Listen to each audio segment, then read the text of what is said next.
So mainit ba sa labas guys? So ito yung sagot ngayong tag-init na panahon. Check dito guys, frozen ice rings. Yan oh. Ito yung mga binibinta ngayon dito sa Japan.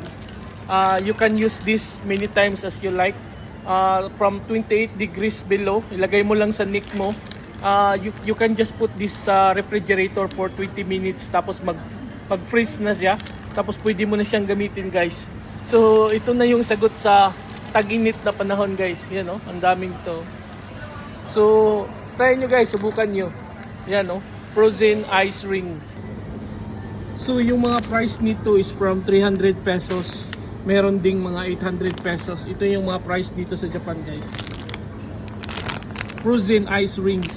Yan oh, ang dami nito. Para sa tag-init na panahon.